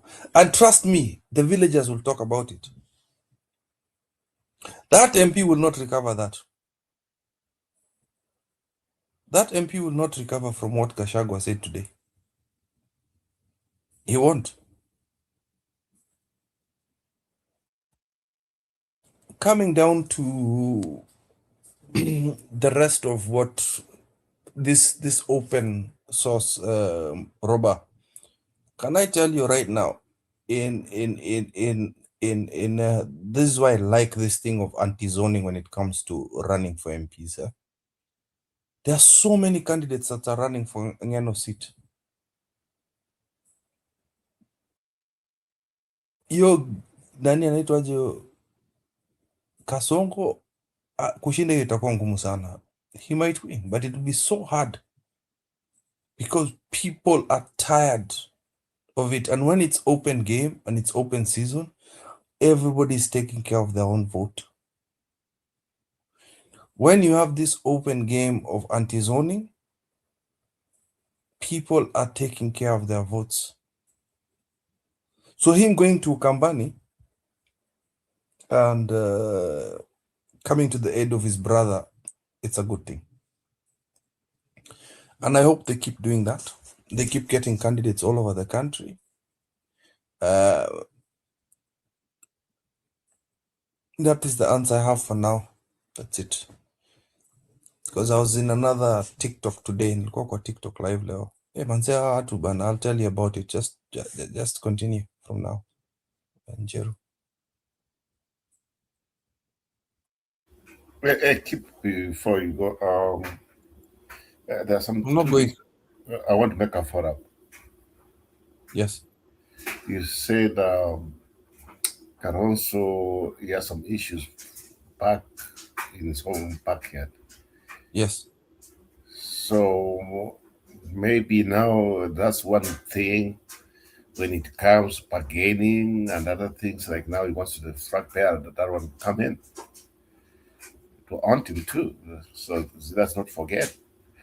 But you are absolutely right. Remember the few interview which was done by the Senate of was Naro a few weeks ago. You remember what he said? The one Jeru played here that Kikuyu Yes, is you remember gone. what? But Kambani itafanya nini? Ndio atachukua Kambani. Yeah. Itakuwa it will spread. How stupid is that, Roba? How stupid was that? But now it's not stupid because you have also proved there's some issues from home. No, I'm saying, how stupid was it for Olekina to talk like that? Yeah, and that you highlighted it. For opposition, that was good because now they know they have to take up. They know, the target. Yes. The target. So it's good, some of these things. In fact, first of all, I didn't even know until you spoke about it that maybe Kalonzo had some issues from Kambani. I think even him myself, there's a time when he came up, he said a couple places, Kambani has some issues. You know what is that democracy? Yes, so it's a democracy. But at the same time, I agree with you 100%. Chikachawa went there, and the way I was said the MP is just destroyed. This guy is a destroyer. He just hit him mud. I don't think he's going to survive whoever was the MP for that area. I think it's a one now. It's a one thing. It's a train. It's I mean, Fagia Bana, like honestly, and then it gives warning for the rest. Because what will happen is that guy will come and talk to Kalonzo. And you'll have a meeting as Wiper people. And then the rest will be warned. If you keep misbehaving, they're not the only one. If you keep misbehaving, do you want to be elected? Yes. There are very few Kamba MPs that have been misbehaving. So, you talked of Ngeno's seat. What about this seat in Kinago? I don't think are they going to compete there? If that's what I saw. There's going to be competition because there is Jubilee. There is. Do we know Jubilee is going to have somebody, or they might come to a compromise? Like the way they say, can they compromise? No, it's free for all. Everybody should go. And then there's some independent people. There are a couple of people who are independent there. Yeah. Haya, wacha tucheze mavideo na uko na pia video, nimekutumia pia video ingine ya Jimmy Wanjigi, utatuwekea hiyo. So wacha nicheze videos. Yeah, I want Robert to say this is going to be sweet for Robert. Embattled ODM Secretary General Edwin Sifuna has survived another axing by the party's Special Disciplinary Committee, with the SG, who was expected to appear before the committee today, given more time to prepare his defense. As Emmanuel Tor now reports, Sifuna, who was expected to appear before the committee today, asked for 14 more days to get ready, saying the party has to act in good faith. He was expected to appear before the ODM Special Disciplinary Committee to show cause why he should not be kicked out from his role as the SG of the ODM party after 8 charges were drawn against him last week Thursday.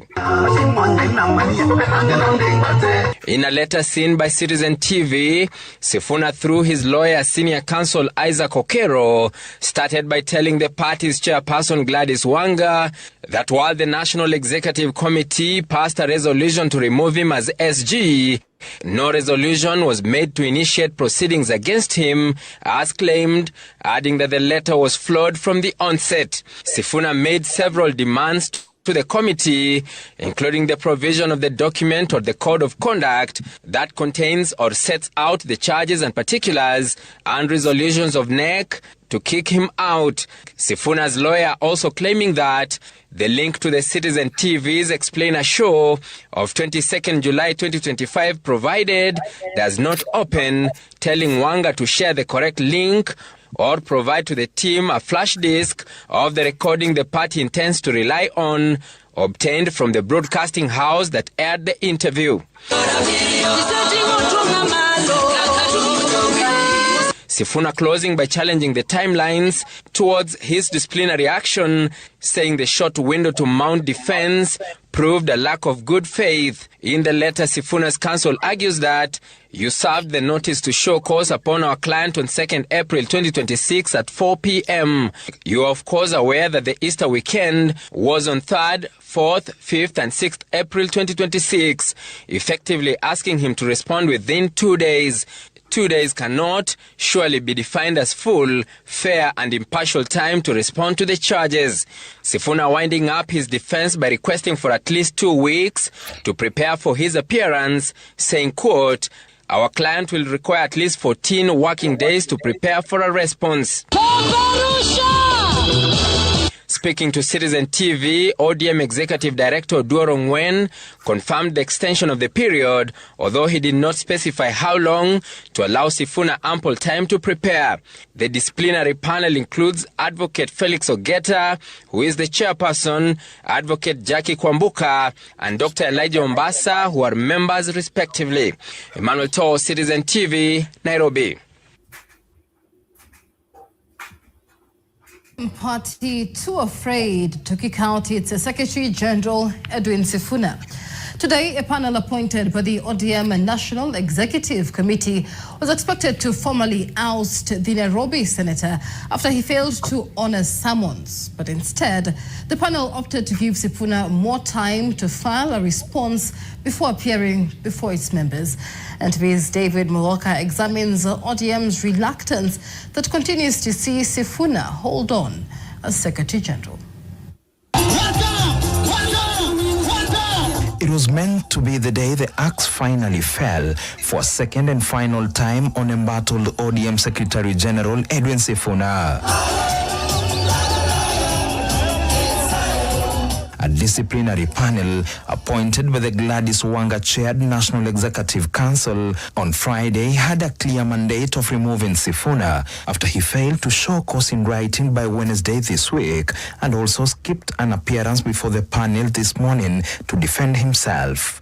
But instead, the panel chose to hold back, granting Sifuna a temporary reprieve by extending timelines for him to file a response before appearing in person. Confirming this, ODM Executive Director Duoro Ngwen states, and I quote, "The panel appointed by NEC convened today, Friday, 10th April 2026, and considered a twofold request by Counsel for Senator Edwin Sifuna." Ongwen continues, the request sought 1. Better particulars of the allegations contained in the notice to show cause, and 2. An extension of time to file a response prior to appearing before the panel. According to the ODM Executive Director, the panel allowed the request and fresh directions, including timelines, shall be communicated to Senator Sifuna in due course. And on whether the party will address the matter publicly through a press conference or statement, Ongwen said, and I quote, "None, maybe early next week after timelines are agreed," end of quote. Questions are now being raised over why the ODM leadership appears reluctant to cut ties with Sifuna. This despite Sifuna himself openly declaring discomfort working with some party leaders, including the boss himself, Oburu Oginga. Yani mnataka kuniambia naweza kuwa katibu mkuu wa ODM, katibu mkuu wa aina ambao Odinga miaka 8 vile mnaniona hivi, and then I become the SG of mediocrity. Me. Oburu tafuta SG wa. By sparing Sifuna for now, is the party fearing a political cost, particularly the risk of losing a significant youth base that has increasingly rallied behind Sifuna, evident in his Linda Mwananchi engagements? Or could there be more than meets the eye? Are pundits and some allies of the late Raila Odinga right in suggesting that Sifuna, James Orengo, Babu Owino, Caleb Amisi, Godfrey Sotsi and other Linda Mwananchi figures could be ODM's strategic hidden card? A faction perhaps operating with quiet approval from the party's top brass as a contingency plan or even an exit strategy from the President William Ruto-led broad-based arrangement should political negotiations collapse. Whatever the case, nothing is ever certain in politics, and all eyes will remain on ODM as the party navigates and ultimately concludes the Sifuna question.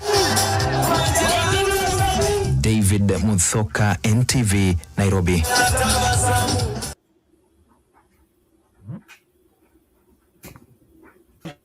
let me say this as I sit. One, Senator Aaron said something important. We need to respect families when we come to ceremonies like this and become very, very mindful of politics of violence and goons and gangs. One of the biggest challenges we are facing in the country now is that nearly a good number of elected leaders, including those who are aspiring, are recruiting young people, using them as goons and as gangs for purpose of intimidating their opponents or causing chaos in functions. I must say that we really condemn what happened to Senator Osotsi in Kisumu. It is totally unacceptable. And I am happy to report to you that the DCI arrested 3 of those characters, and by the end of the day today, we will have arrested all the others who have remained. We may disagree critically, but we do not believe that violence is an answer in any way. And I must insist, I saw some of the people who were having a press conference, the opposition leaders, mentioning my peers. I want to dare them that they come out openly and denounce violence and denounce the goons and the gangs and the boys they are walking around with them. And since they have gone public, I want to ask the Inspector General of Police to move with speed and arrest all those boys they are using in their functions, so that then it can become a proper example that they believe in this issue of fighting gangs. Some of the most leading characters in recruiting young people to engage in violence are sitting in the opposition and coming to pontificate to the public. That's why they're shifting blame to government officers. We will continue doing our job. We will do it without fear or favor, and we'll make sure that we get rid of this country, of these gangs and goons.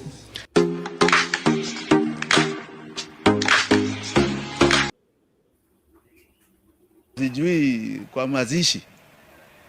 Sasa nasema huyu deputy, former deputy na president wanabishana. Sasa hiyo ni yetu kweli? Walikuwa nazungumza mambo yetu huko. Mulisikia mambo yetu huko? Hata moja. Sasa hiyo ni hao. Tunaingilia wapi? Mtu ametupwa nje, amekasirika sana, anapiga huyu. Sasa hiyo tuko hapo kweli? Tuko hapo kweli? Na ni kwa upole. Sisi hatuna vita na mtu. Hatuna matusi. Kama unataka matusi, wako pale. Wako pale. Lakini kama ni mambo ya wananchi na mahali Mungu anazungumzia wananchi wao, ni hapa. Ni hapa.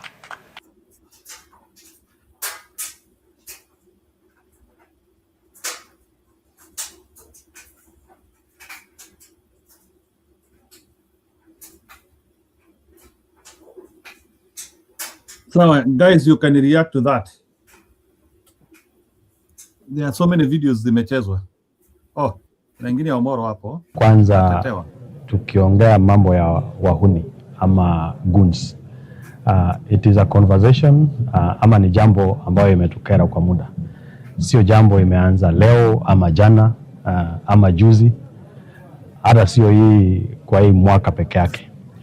But kwa hakika tumekuwa na tatizo, and it is something that as a ministry, my minister has spoken to it, not just in public. He has even made presentations before Parliament on the need for us to be able to, first of all, deal with the issues of criminal gangs. And like you rightly said, you are talking of an issue in Turkana. You've mentioned or made reference to an issue in Kisumu. And of course, this is not just isolated. It is something that is a challenge across the country. And as a government and as a ministry, following even the pronouncement of the president, there is clarity that political thuggery or goonism cannot be the order of the day in terms of the transaction of businesses. And any criminal element must just be dealt with in the manner that it is expected. It's unfortunate what happened to the Honorable Sotsi. For sure, there's action that is being taken, and of course, I would want to wish him well. But the point is that everyone or any leader who uses goons for criminal purposes must just be held to account. So in the case of Turkana, I know that there are cases that are in court, maybe not just on one particular case, but on a number of cases. And what we would want to do is we expect impartiality from the law enforcement agencies. At the same time, we expect the same of our judicial officers, because it is not just enough for the police to apprehend. Beyond that, those in court must also be able to, once they have been satisfied with the evidence, then they must be able to take action. Shabab.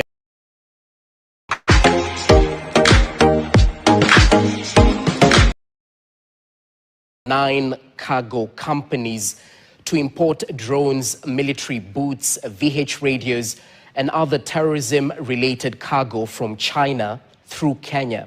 This follows a major counter-terrorism operation that uncovered and disrupted an Al-Shabaab-linked supply chain in Nairobi's Eastleigh area, exposing a network linking international shipments to local distribution hubs.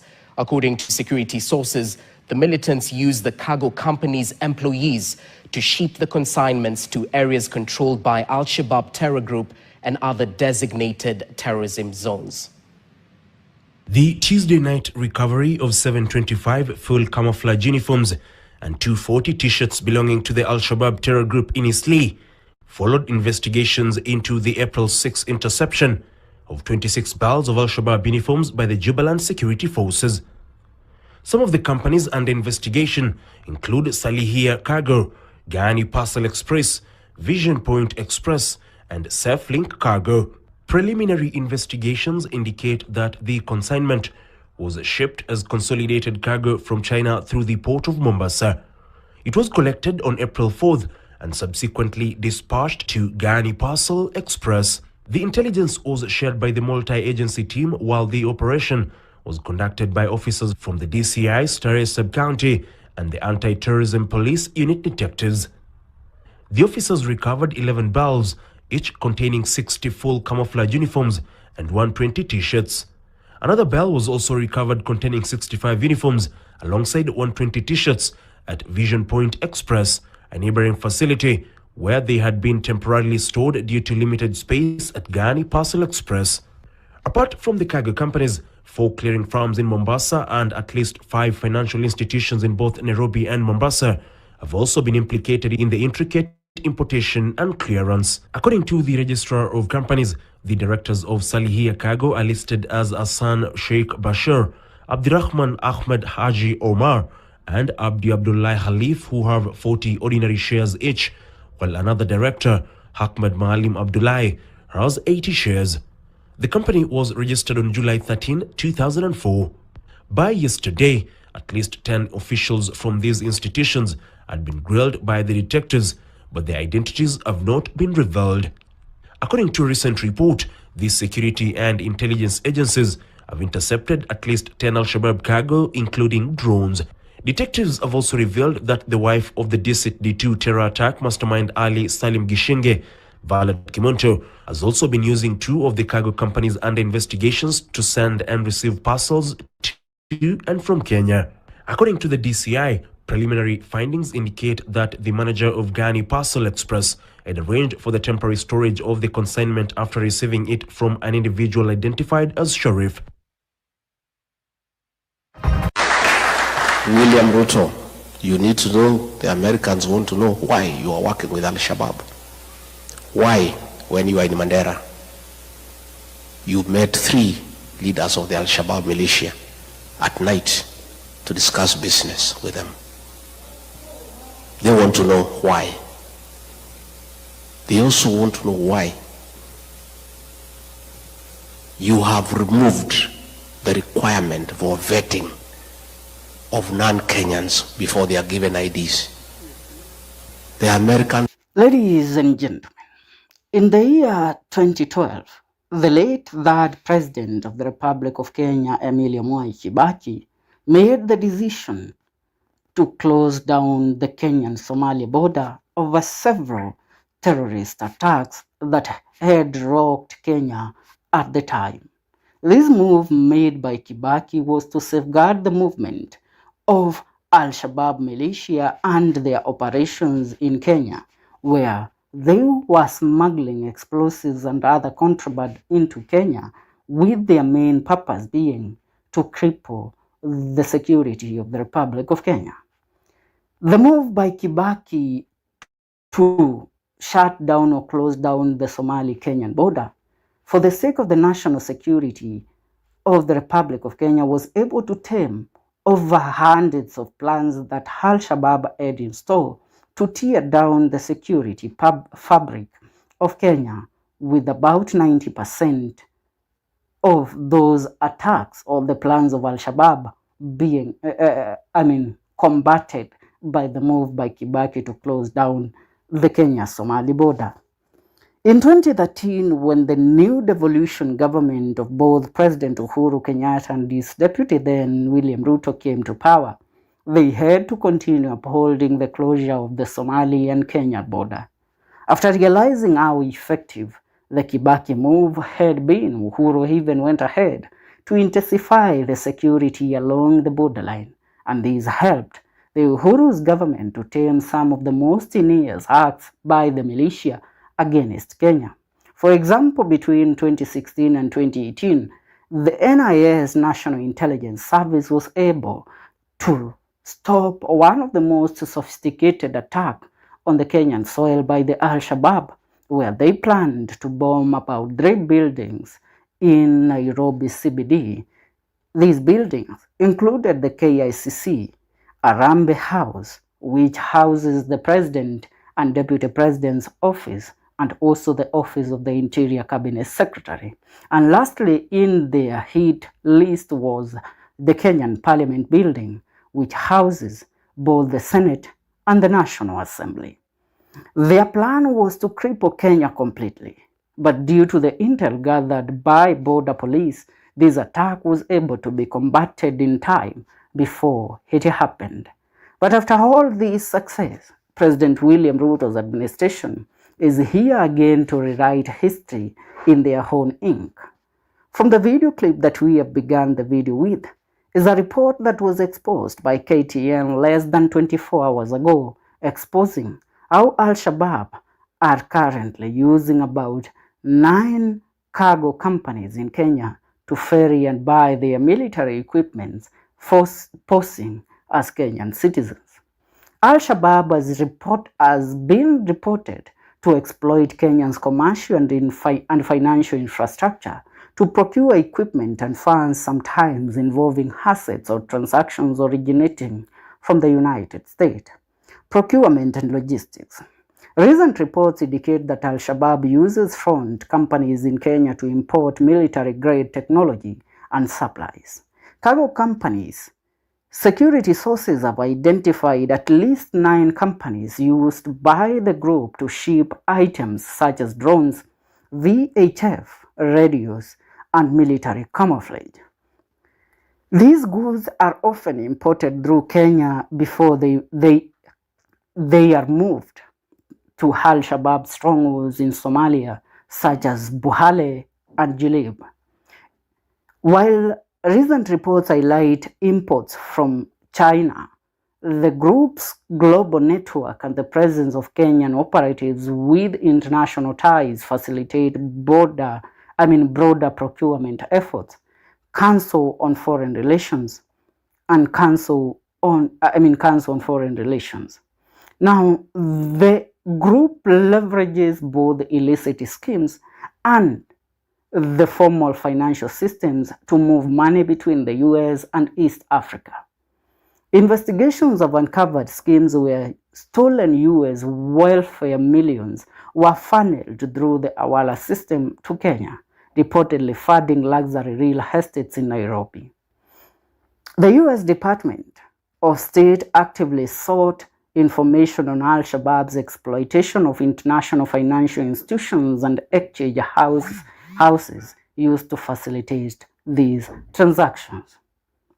High levels of corruption within the Kenyan administrative and security sectors have been cited as a primary factor allowing these procurement and financial activities to persist.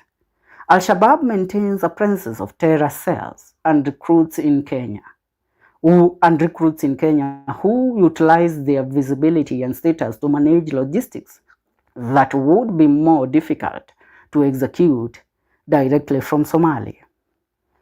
As this is happening, remember, President William Ruto declared the waiver of mandatory ID vetting for the Somali immigrants in the areas of northern Kenya back in February of the year 2025, a move that left the country vulnerable and porous to insecurities since the Al-Shabaab militia could now access Kenya under the guise of Somali Kenyan citizens and carry out their operations without any hindrance. Apart from this, Ruto also made the most shocking move in the beginning of the year 2026, where he declared the opening of the Somalia-Kenyan border for the first time since 2012. Remember, he stated that the opening of the borders will commence as in the beginning of the month of April. Now, if this is to happen, or if this has happened, this gives the Al-Shabaab militia free access to Kenya without undergoing any security checkups. And this is why the militia currently has the audacity to use Kenya as their base of operation in acquiring equipment from abroad for the sake of their military operations. As stated or as revealed, it is coming to us that actually the other day, the anti-terrorism police or the anti-terror unit within the DCI, the Directorate of Criminal Investigation, currently seized about 2 containers of Al-Shabaab uniforms that had been transported through Kenya and was set to be ferried to Somalia to the Al-Shabaab militias. Now, this tells you of how these people have grown to be bold in their operations in Kenya. Imagine using the Kenyan Kenyan ports to ship Al-Shabaab military uniforms. It means that currently they don't fear and they have got a system in place on how they are operating in Kenya. But this is happening under the watch of the current President William Ruto, through his moves to actually allow non-Kenyan citizens who are not well vetted. And when I say non-Kenyan citizens, we don't mean the Somali community that is born and bred in Kenya. Because as the Kenyan citizens say that you have the right to everything in this country because you are the Kenyan citizen and you pay taxes, there are also Somali born and bred Kenyan who are even more patriotic than any Kenyan that is out there. And that is why when you go deep into analyzing the Kenyan military, you find that the largest number of Somalis actually currently are serving as Kenya military officers. So these are patriots and these are people that defend this country not only with their sacrifice, but also even with their lives. Are we together? We are not talking about these Kenyans because these are not Somalis. Boranas and Somalis born in Kenya, the Gabra community, the Redile, these are not Somalis, these are Kenyans. We are talking about Al-Shabaab militants that are currently accessing Kenya through these directives that were made by President William Ruto in the beginning of the year 2025, where he waived the ID vetting processes. Remember, William Ruto's main aim is to actually ensure that a lot of people come into Kenya, and even these Al-Shabaab militias come into Kenya, acquire ID cards, and come to vote for President William Ruto in the year 2027.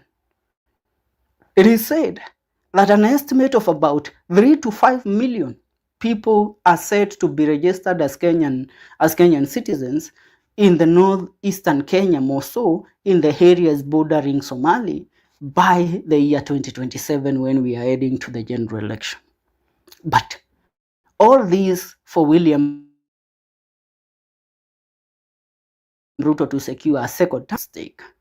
And according to the recent expose where Al-Shabaab are using cargo companies in Kenya to ferry military technologies and military equipments through Kenya, it takes us back to this key analysis. Ladies and gentlemen, there is a certain allegation that was made by the former Deputy President Rigathi Gachagua last year when he visited the United States of America, where he revealed that when President William Ruto visited the northern Kenya back in February of the year 2025, he met with 4 Al-Shabaab generals in an hotel in Mandera.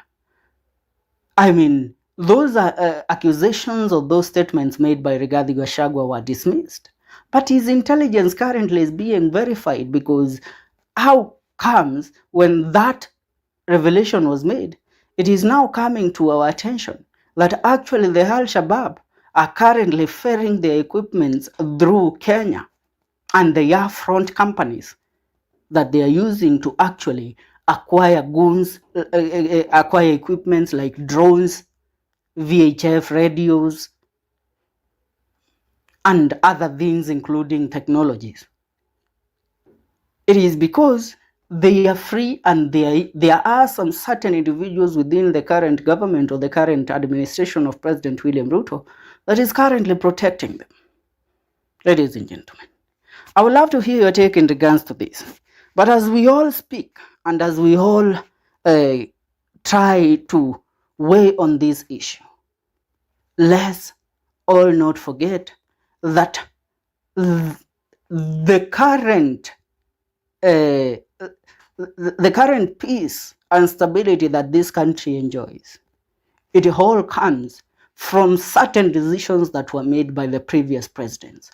If the current president is doing everything in his power to break those guidelines that were set by the likes of Akina Kibaki and Uhuru Muigai Kenyatta, so as to prove a point or to become a favorite or to become a darling to the Somali immigrants that are migrating into Kenya, then that might come to cost this country dearly when the Al-Shabaab militia grows bold and decides to hit again at the heart of Kenya.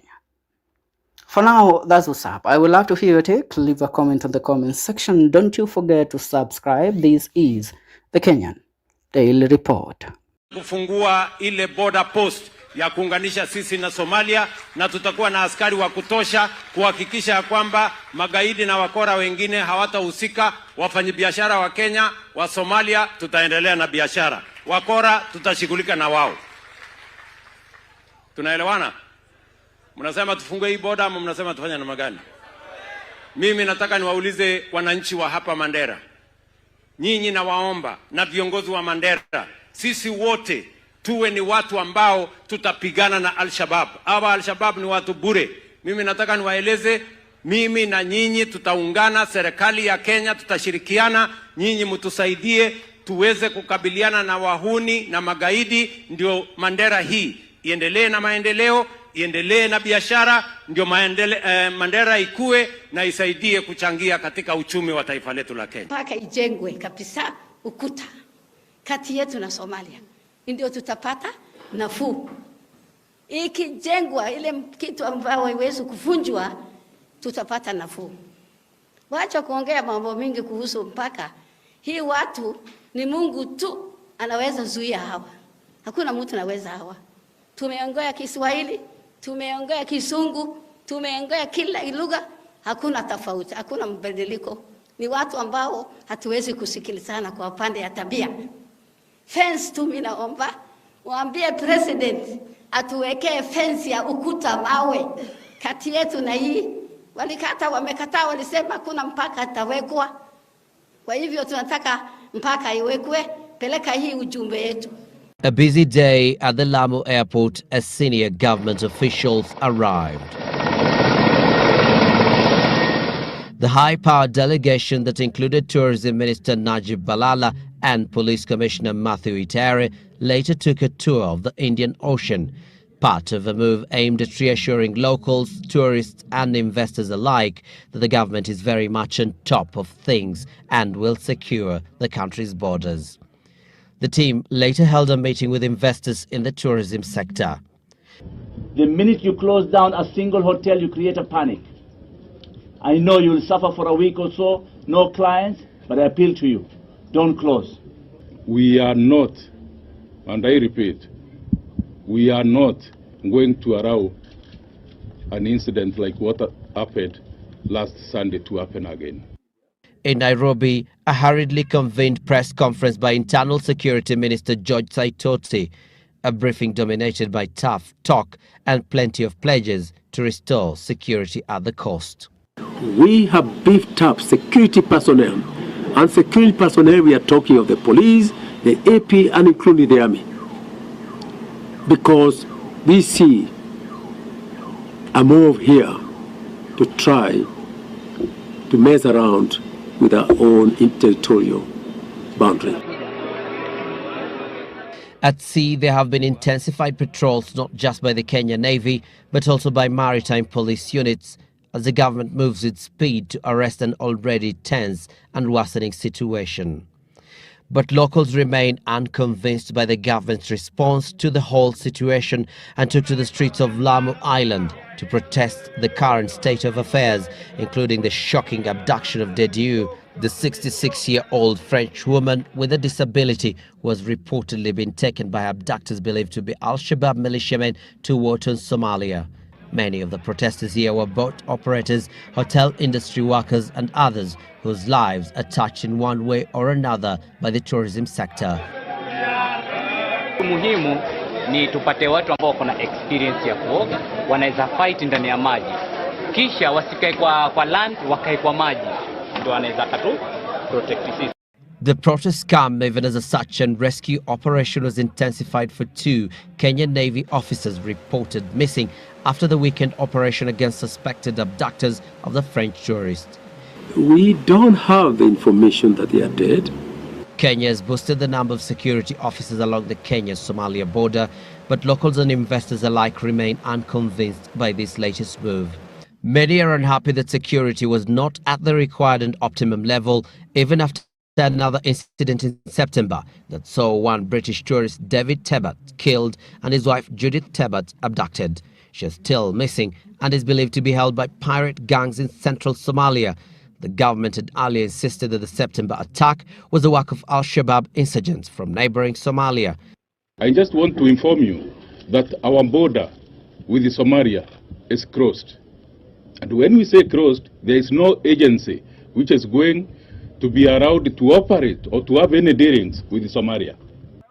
The tour of Lamu and Kiunga by Tourism Minister Balala and Police Commissioner Matthew Itere is meant to send a strong signal that the government is leaving nothing to chance as it seeks to assure tourists, or a lifeline to Kenya's multi-billion shillings tourism sector, that security here remains adequate.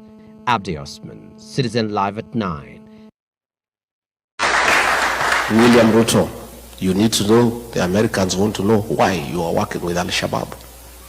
Why, when you are in Mandera, you met 3 leaders of the Al-Shabaab militia at night to discuss business with them. They want to know why. They also want to know why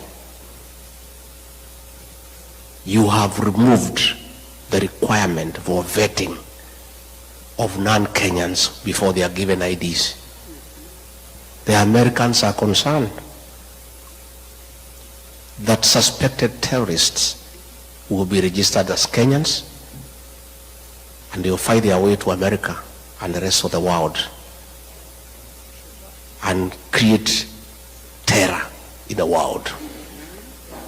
Your decision to suspend vetting of foreigners before they are given registration in Kenya is a threat to world security. And not just the Americans are concerned, Kenyans are concerned too. And this you must answer.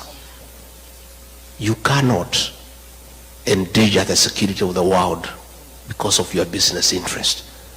It is true you are doing business with Al-Shabaab, but you cannot endanger world security. The Americans also want to know why, against the Kenya Constitution, you have become the worst violator of human rights in Kenya. Why are you abducting young children? Why are you killing young children? Why did you abduct American turkey